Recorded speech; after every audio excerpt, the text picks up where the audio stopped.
Assalamualaikum warahmatullahi wabarakatuh. Innal hamdalillah nahmaduhu wa nasta'inuhu wa nastaghfiruh wa na'udzu billahi min syururi anfusina wa min sayyiati a'malina. Man yahdihillahu fala mudhillalah wa may yudlil fala hadiyalah. Asyhadu an la ilaha illallah wahdahu la syarikalah wa asyhadu anna Muhammadan abduhu wa rasuluhu la nabiyya ba'dah. Qala Allah Ta'ala fil Qur'anil Karim, ya ayyuhalladzina amanu taqullaha haqqa tuqatih wa la tamutunna illa wa antum muslimun.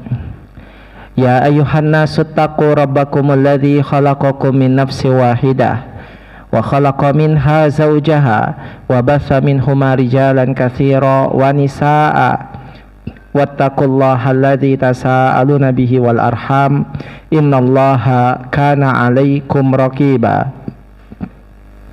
Amma ba'd, fa inna asdaqal hadithi kitabullah wa khairal huda huda Muhammadin sallallahu alaihi wasallam wa syarrul umuri muhdatsatuha.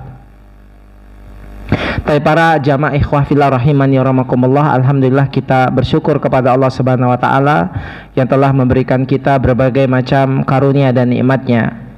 Salawat dan salam semoga senantiasa tercurahkan kepada Nabi kita Nabi Muhammad SAW, kepada keluarganya, sahabatnya, dan pengikutnya hingga akhir zaman.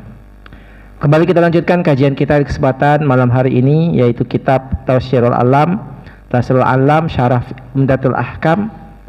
Kita masih membahas tentang bab salat, yaitu hadis yang ke-80 tentang bagaimana kaifiat salat Rasulullah SAW berdasarkan hadis Aisyah radhiyallahu anha. Baik, sekarang kita lanjutkan pembahasan tentang ikhtilaful ulama, perbedaan pendapat ulama mengenai duduk di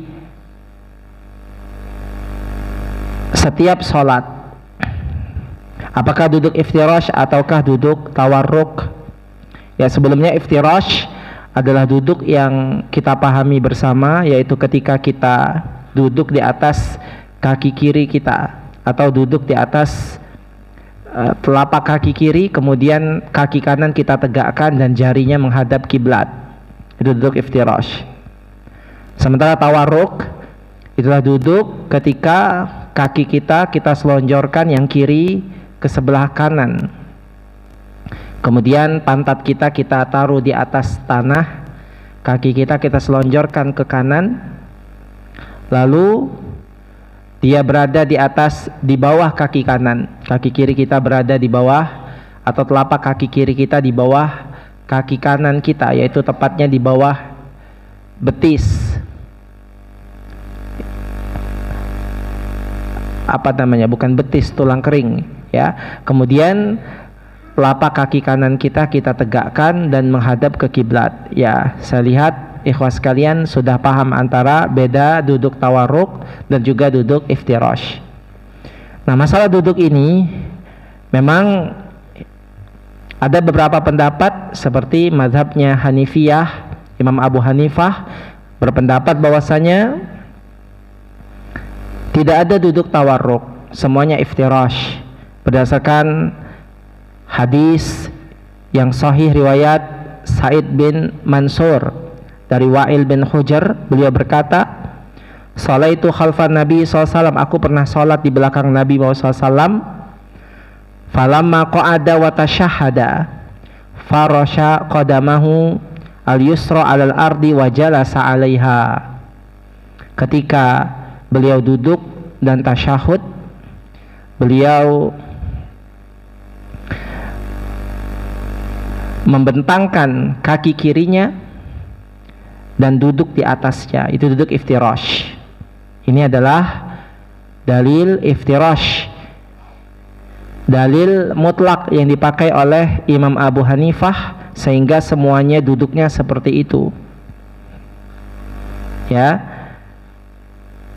Dan juga sabda Nabi Muhammad SAW kepada orang Arab Badui, idza jalasta fajlis ala rijlikal yusra. Kalau kamu duduklah di atas kaki kirimu, ya, di atas lapak kaki kirimu. Ini adalah duduk iftirash, dalil yang dipakai Imam Hanifah, dan mereka tidak ada duduk tawarruk. Taibafidurkamullah, sedangkan ya kata beliau, adapun sifat julus baina sajadatain fahuwa iftirash inda Syafi'iyah wal Hanabilah. Dan juga sifat duduk di antara dua sujud juga sama, ya, mereka berpendapat termasuk mazhab Syafi'i dan Hanabilah duduknya iftirash. Taibafidurkamullah, berikutnya kata beliau, waqtisaruhum 'alaiha bila ta'arrud li ghairiha yash'uru bi anna hadis sifah litasyahudina jami'an. Ya, maka dengan demikian Imam Abu Hanifah berpendapat bahwasanya duduk iftirash ini berlaku untuk semua duduk tasyahud, baik dia tasyahud awal maupun tasyahud akhir. Kemudian berikutnya pendapat Malikiyah, Imam Malik dan madhab Imam Malik tentang duduk tawarruk, sehingga mereka tidak ada duduk iftirashnya, adalah dalil dari Abdullah bin Mas'ud, anna Nabi sallallahu alaihi wasallam kana yajlisu fi wasati shalah wa fi akhiri mutawarriqan. Bahwasanya Nabi Muhammad SAW beliau duduk di tengah sholatnya dan di akhirnya tawarruk. Nah, ini kata beliau, hadis ini diriwayatkan oleh Ahmad, dan berkata Imam Al-Haythami, rijaluhu musikun. Kata beliau bahwasanya periwayat hadis ini adalah orang-orangnya sikoh semua, sehingga dianggapnya hadisnya sahih. Baik, tentu saja pendapat Imam Abu Hanifah, Hanifiyah dan Malikiyah ini terbantahkan, ya, karena ada di sisi lain Rasulullah SAW pernah duduk tawarruk, di sisi lain Rasulullah SAW pernah duduk iftirash. Jadi nggak mungkin semuanya iftirash atau semuanya tawarruk, sehingga tentu saja untuk dua ini mungkin tidak perlu penjelasan lebih panjang, ya, karena kalau kita meneliti dalil-dalil yang ada, duduknya Rasulullah SAW itu ada dua macam, yaitu iftirash dan tawarruk.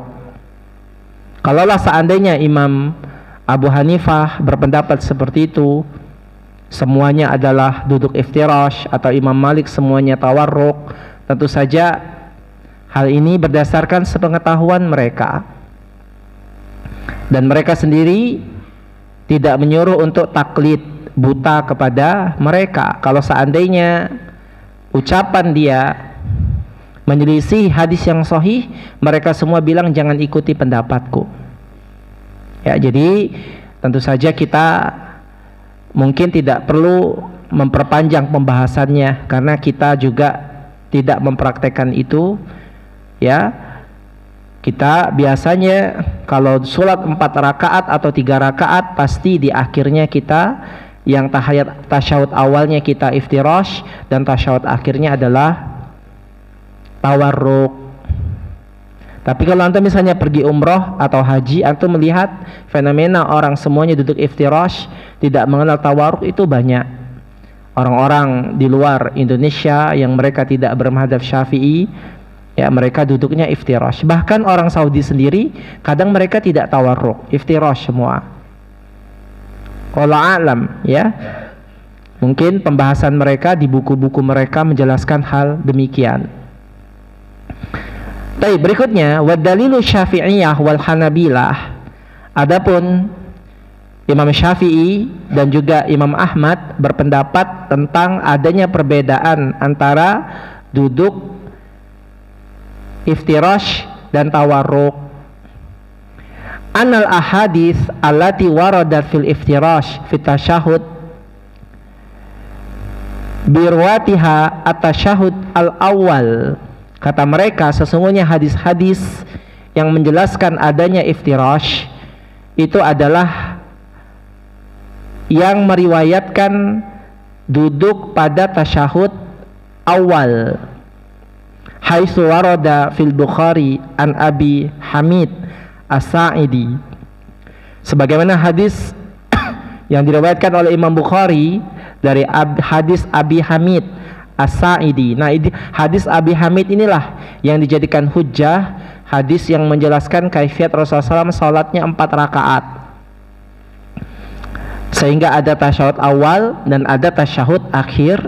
Kata beliau, fa idza jalasa fi raqatil akhirah, kata Abu Hamid, apabila Rasulullah SAW duduk di rakaat yang terakhir, qaddama rijlahul yusra, maka beliau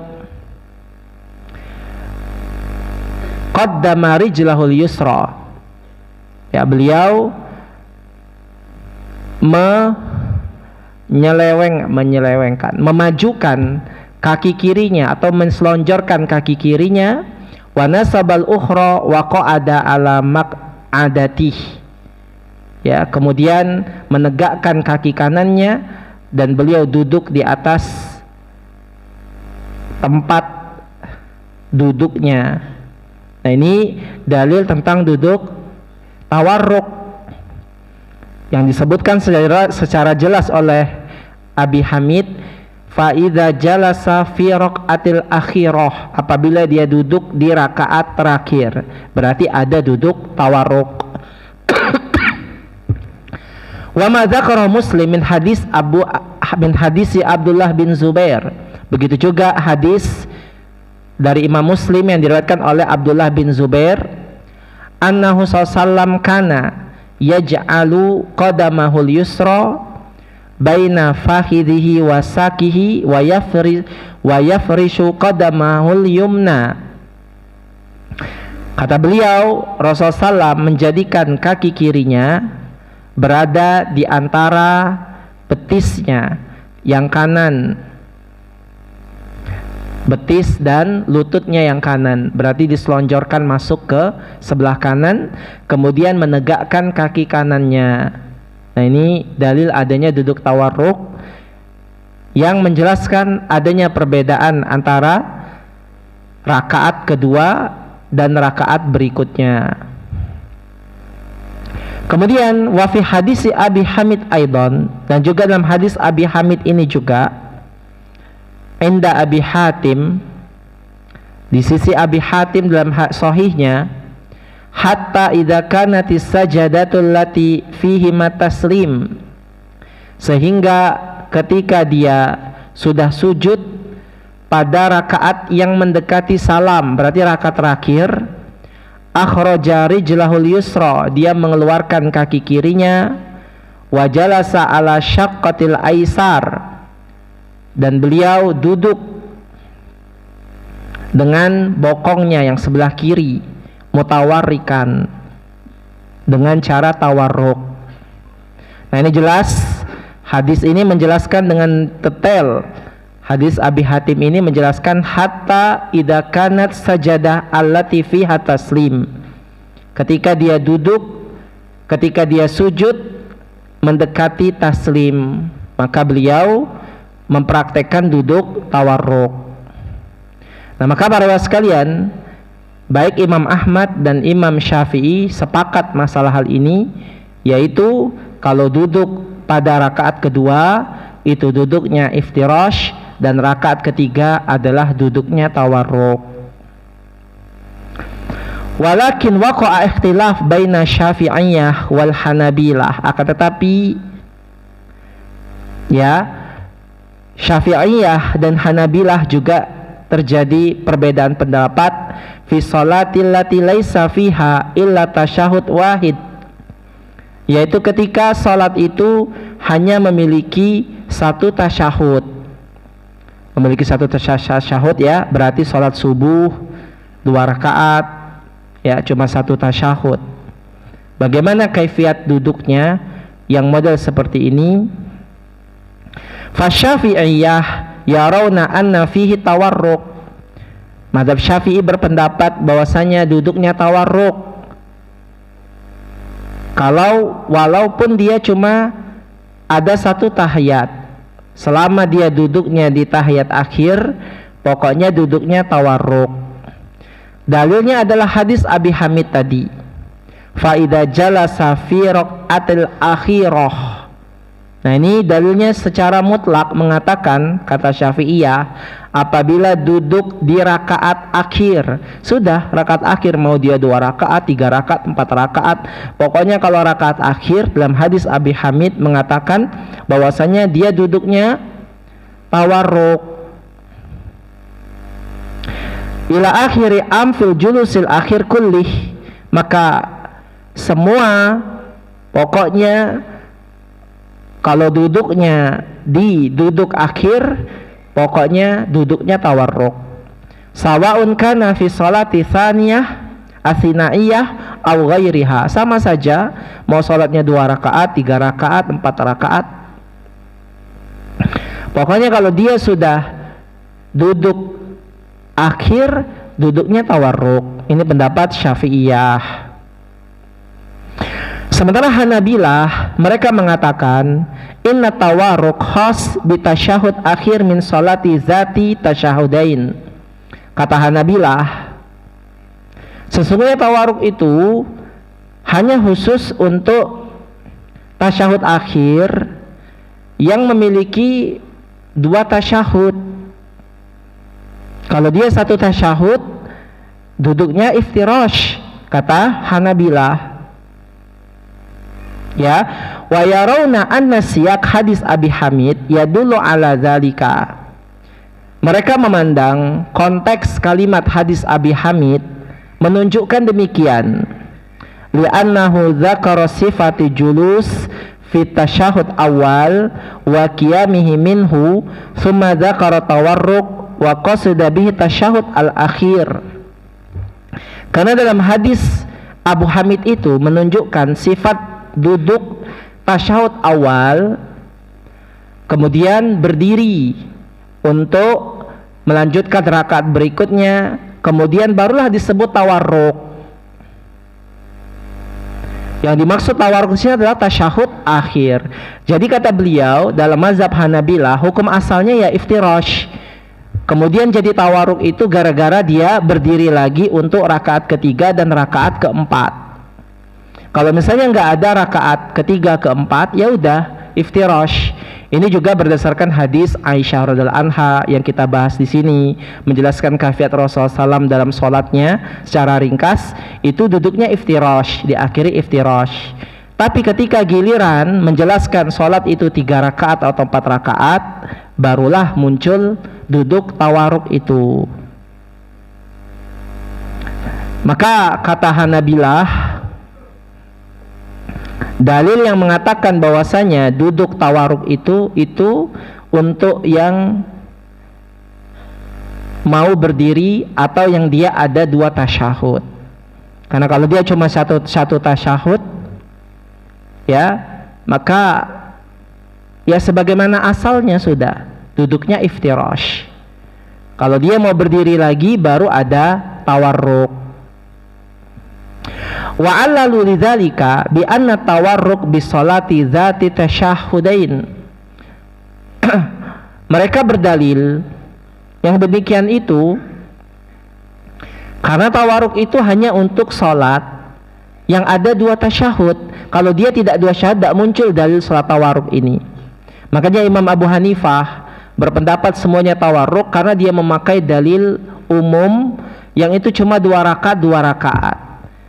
Dia tidak melihat dalil dari Abu Hamid yang ada tawarruknya. Yang tawarruk itu muncul ketika adanya penambahan tasyahud. Kalau misalnya hadis-hadis secara ringkas kayak hadisnya Aisyah ini tadi menjelaskan dulu Rasulullah SAW sholat mulai dengan takbiratul ihram, kemudian baca al-fatihah, kemudian ruku, kemudian sujud, kemudian beliau pun akhirnya duduk dengan duduk iftirash. Jelas duduk iftirash yang dijelaskan oleh mereka karena di situ menjelaskan secara umum sholat seperti itu. Seperti antum duduk di antara 2 sujud, duduknya iftirash kan? Gak ada tawarruk. Tawarruk itu muncul ketika kita ada penambahan lagi rakaat ketiga dan rakaat keempat.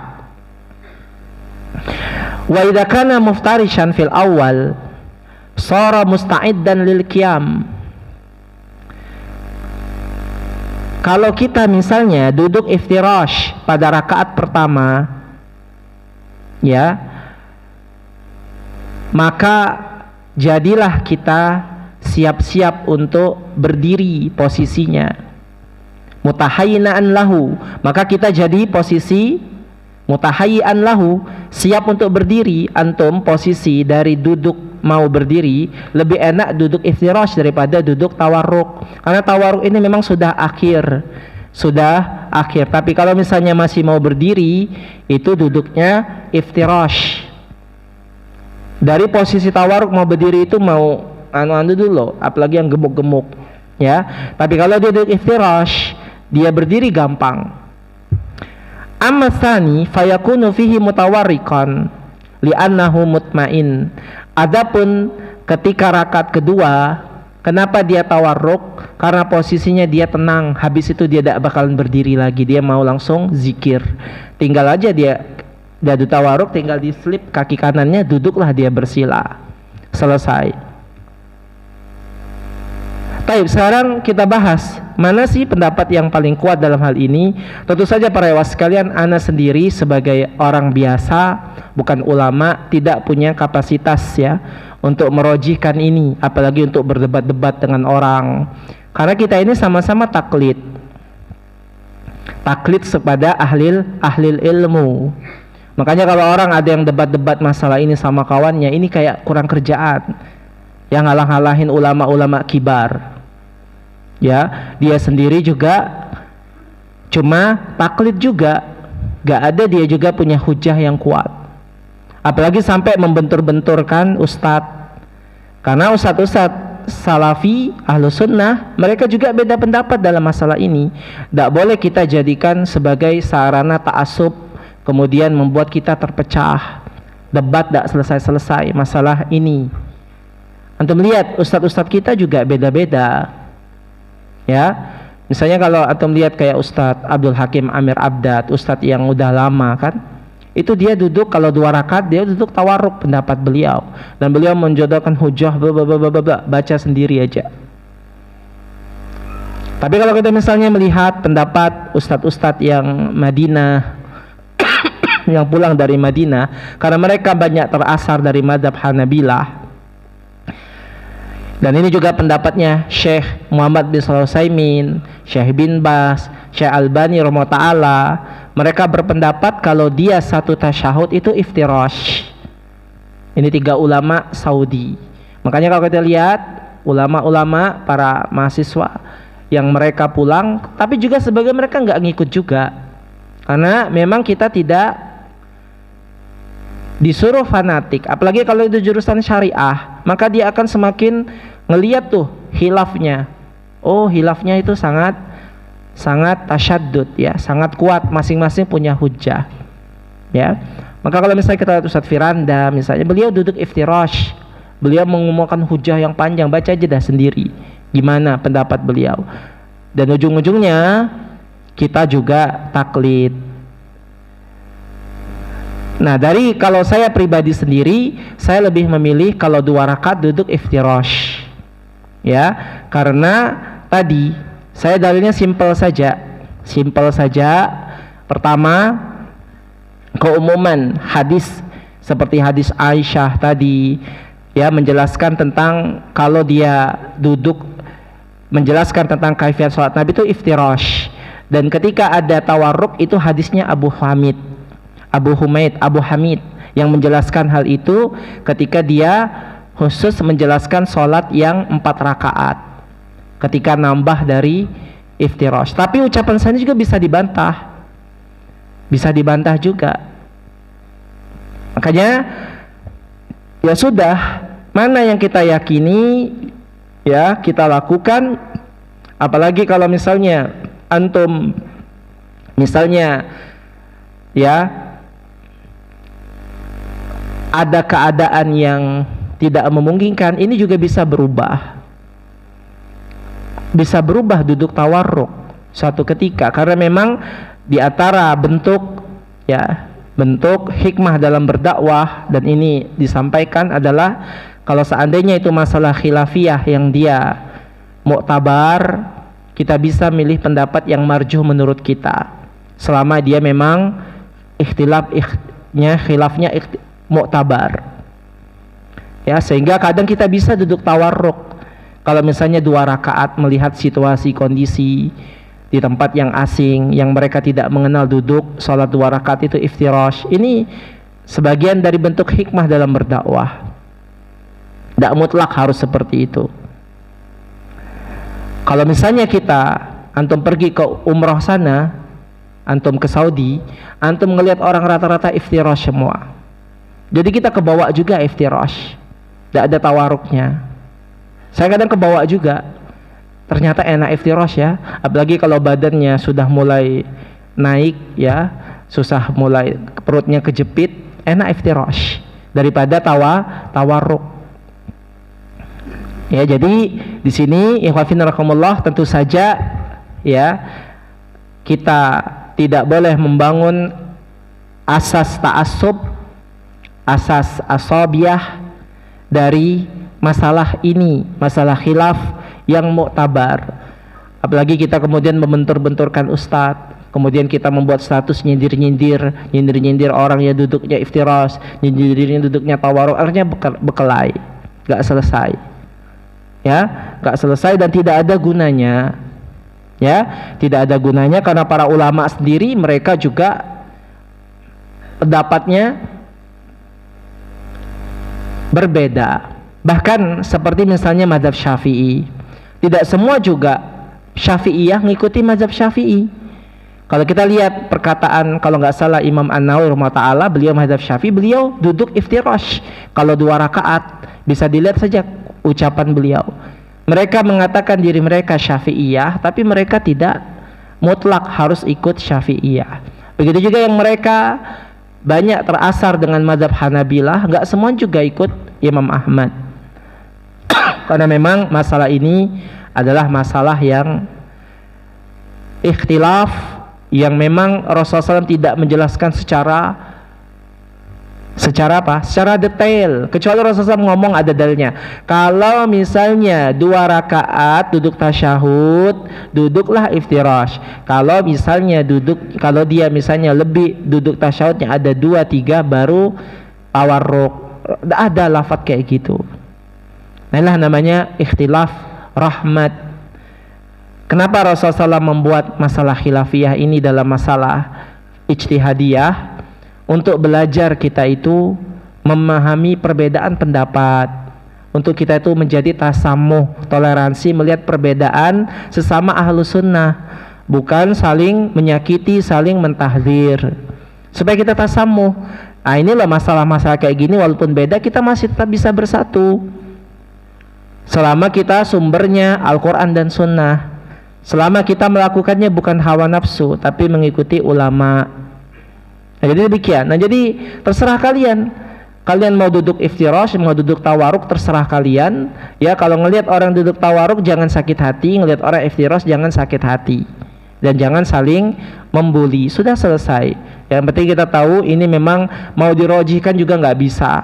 Saya sendiri ngerojihinnya susah, sulit. Tapi selama ini saya masih pendapat kalau 2 rakaat adalah iftirash. Baik, berikutnya kata beliau, wa rajjaha Ibnul Qayyim hadal iftirash fi Zadil Ma'ad. Ibnul Qayyim merojihkan seperti ini dalam kitabnya Zadul Ma'ad, yaitu kalau dia cuma 1 tasyahud itu duduknya iftirash. Ibnul Qayyim, lakin radda qauluhu Asy-Syaukani fi Nail al-Awtan, wallahu alam. Tetapi pendapat beliau ini juga dibantah oleh ulama yang lain seperti Imam Syaukani dalam kitabnya Nail Autar. Jelas, berarti Ibnul Qayyim aja dibantah sama ulama ini. Ibnul Qayyim yang mengeluarkan dalil seablek, dibantah juga sama Imam Syaukani dengan dalil yang seablek juga. Antum lihatlah tulisan-tulisan masa tawaruk iftirash ini, para asatid kita buat footnote-nya terpanjang-panjang, yang milih iftirash panjang dalil footnote-nya. Pertama yang tawarruk ya, dibantah sama iftirash. Lihat juga pendapat ulama yang iftirash, dalil juga seabrek-abrek ya, semua punya hujjah. Nah inilah namanya landasan ilmiah, berarti mereka melakukannya bukan hawa nafsu, tapi memakai dalil ya, dalil yang sahih. Dan masalah ijtihadiyah, yang salah dapat 1 pahala, yang benar dapat dua pahala ya. Jadi seperti itu. Sekali lagi ya, saya tidak memaksakan antum harus 2 rakaat ketika iftirash, terserah kalian ya. Tapi memang yang saat ini yang lebih nyaman kalau 2 rakaat bagi saya adalah iftirash. Baik, demikian ya pembahasan ini selesai. Kemudian kita bahas masalah tasyahud sekarang. Wa afdalu tasyahud Abdullah bin Mas'ud. Tasyahud yang paling afdal adalah tasyahudnya Abdullah bin Mas'ud. Wa huwa as-sahhuha, dan dia adalah tasyahud yang paling sahih. Walidha faqad ajma'al ulama ala ikhtiyarih, sehingga para ulama berijma' untuk memilih lafadz ini. Bagaimana lafadznya tasyahud? At-tahiyyatu lillah wassalatu wattayyibat, assalamu alayka ayyuhan nabiyyu wa rahmatullahi wa barakatuh, assalamu alayna wa ala ibadillahi salihin, asyhadu an la ilaha illallah wa asyhadu anna Muhammadan abduhu wa rasuluh. Ya, ini lafaz tasyahud ya. Nah ini juga ada khilaf juga para ulama masalah tasyahud ini, apakah assalamu alaikanya diganti, apakah tidak diganti. Ini juga khilafnya antara sahabat juga. Nanti kemudahan ada dibahas di sini ya. Ya, bagaimana, apakah assalamu alaika diganti assalamu alan nabi ataukah tidak diganti ya dengan assalamu alaika. Nah nanti kita bahas. Wa ajmal ulama ala masyru'iyati taslim. Para ulama sepakat untuk disyariatkannya taslim, mengucapkan salam. Walakin ikhtalafu halil masyru' taslimatani atau taslimah wahidah. Akan tetapi mereka berbeda pendapat, apakah disyariatkan salam ini cuma 1 kali ataukah 2 kali. Jadi ulama ada yang berpendapat salam cukup sekali saja, ada dalilnya sebagian 2 kali. Wasahih anal masyru' taslimatani, yang sahih salam itu 2 kali, kanan dan kiri. Lisihati ahaditsihima, karena hadisnya sahih. Wa dha'fi ahadits aslimah al-wahidah, dan juga hadis yang menyatakan salamnya cuma sekali itu hadisnya dhaif. Wa ala fardi sihhati ahadits taslimah fa inna ahadits taslimatain atat bi ziyadati la tunafi wa ziyadah min siqati maqbulah. Dan kata beliau ya, sisi sahnya hadis-hadis tentang salam ini, bahwasanya hadis-hadis yang datang dengan 2 salam itu tidaklah menolak, meniadakan hadis yang salamnya 1 kali. Dan tambahan salam yang kedua ini adalah makbulah, bisa diterima. Jadi salam itu 2 kali, yang kanan dan yang kiri. Kemudian fadhahaba al-hanifiyah ila adami wujubihi. Mazhab Hanifiyah berpendapat salam itu tidak wajib. Mustadillina bima akhrajahu at-Tirmidzi.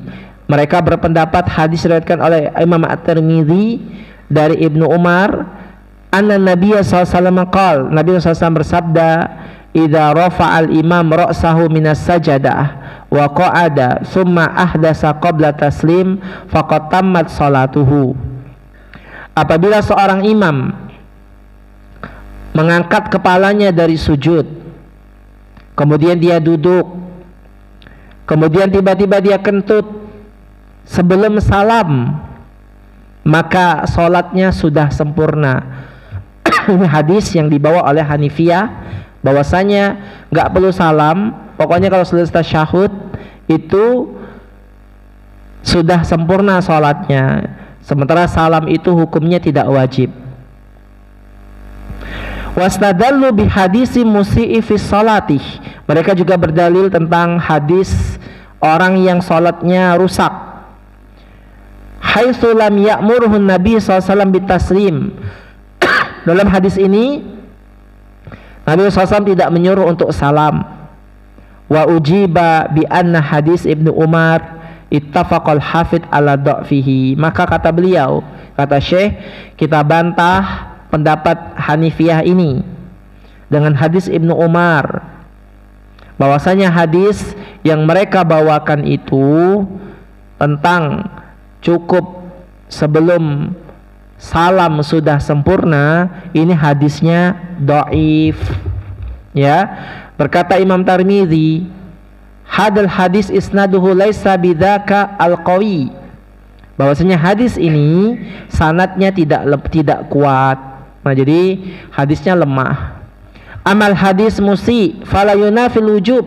Adapun hadis tentang orang yang rusak salatnya, yang terlalu cepat kemudian Rasulullah mengulang, ya, maka fa inna hadis ziyadah wa hiya maqbulah. Maka kata beliau, ini cuma menambah sempurnaan, maka ini ya diterima. Karena kan kalau yang namanya salam itu kan nggak ada terburu-buru, ya, maka bukan berarti tidak ada salam. Maka kata beliau, zahaba jumhur as-sahabah wat tabi'in min ashabil madzahib asy-syafi'iyah wal hanabilah ila wujub. Maka mayoritas sahabat dan tabi'in dan juga para mazhab, ulama mazhab seperti Syafi'iyah kemudian Hanabilah mengatakan bahwasanya salam itu hukumnya wajib. Mustadilli biidamatin Nabi SAW, dalilnya adalah karena Nabi SAW senantiasa melakukannya, gak pernah meninggalkannya. Dan Rasulullah SAW menyuruh kita sholatlah sebagaimana kalian melihat aku sholat. Wa bima thabata inda ashabis sunan, dan juga hal ini ditetapkan dalam ya ashabis sunan, ya, di mana salat itu tahrimuhu takbir, salat itu diharamkan dengan takbir. Ketika kita takbir kita tidak boleh melakukan apa-apa lagi.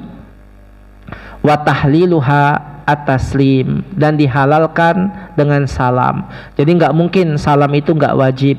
Maka pendapat Hanifiyah mengatakan salam itu nggak wajib tentu tidak tepat. Hukumnya wajib, bahkan salam itu termasuk rukun dalam sholat. Baik, demikian para ikhwas sekalian di Allah Subhanahu wa taala, ya, bagaimana tentang ya pembahasan ya hadis yang ke-80 yang dibawakan oleh muallif rahimahullah taala. Mudah-mudahan bisa dipahami dan bisa dijadikan penambah ilmu pengetahuan kita untuk menjalankan sholat sebagaimana yang diajarkan oleh Rasulullah Sallallahu Alaihi Wasallam. Berikutnya hadis al-hadi wa thamanun, hadis yang ke-81. An Abdullah bin Umar radhiyallahu anhuma, dari Abdullah bin Umar radhiyallahu anhuma, anna Nabiya sallallahu alaihi wasallam kana yarfa'u yadayhi hadwal mankibaih idza iftataha shalah.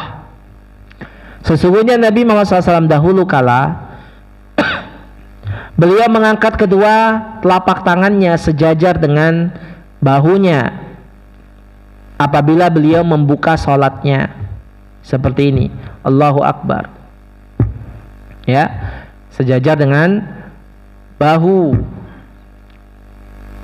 Apakah sejajar dengan telinga? Enggak salah, enggak juga.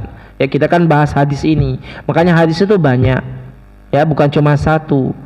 Ya, ini hadis yang lain kaifiat dari takbir Rasulullah SAW mengangkat kedua telapak tangannya sejajar dengan bahunya.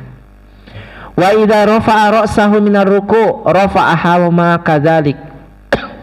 Apabila beliau mengangkat kepalanya dari ruku', beliau juga kembali lagi mengangkat tangannya. Sami Allahu liman hamidah.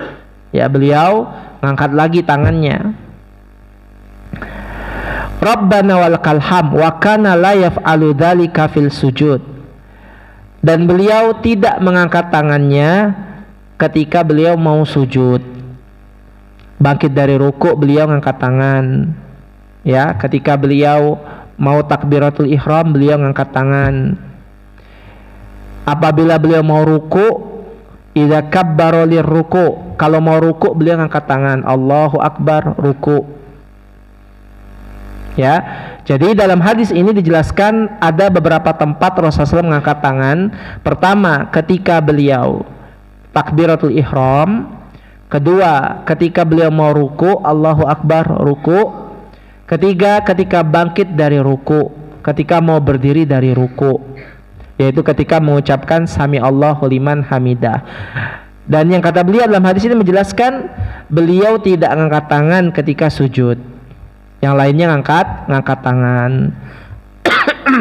Baik, memang langsung kita bahas makna ijmal. As-salatu ma'dabatun karimah jama'at kulla maladza wa taba. Salat itu adalah hidangan yang sangat indah, sangat mulia, mengumpulkan semua kelezatan dan kebaikan. Kalau misalnya kita memahami hakikat sholat, maka sholat itu nikmat, bukan sesuatu yang membuat kita tersiksa. Ya, kalau kita tahu nikmatnya sholat ketika kita menghadap Allah Subhanahu Wa Taala sedang berdoa, tidak ada yang lebih nikmat dalam hidup ini daripada sholat ketika kita sedang menghadap Allah pencipta kita. Ya, antum mau ketemu sama siapa saja, misalnya antum ketemu sama orang yang penting saja rasanya spesial. Bagaimana dengan Allah Subhanahu Wa Taala? Fa kullu udwin fil badan lahu fiha ibadah khassah. Setiap anggota badan dalam sholat ini mereka punya model-model ibadah secara khusus. Semuanya bergerak, tangannya, kakinya, lututnya, semua sedang beribadah kepada Allah Subhanahu wa Ta'ala. Baik, kita lanjutkan pembahasan ini pada pertemuan akan datang. Wassalamualaikum Muhammadin wa ala alihi wasallam. Subhanakallahumma bihamdik asyhadu an la ilaha illa anta astaghfiruka wa atubu ilaik. Wassalamualaikum warahmatullahi wabarakatuh.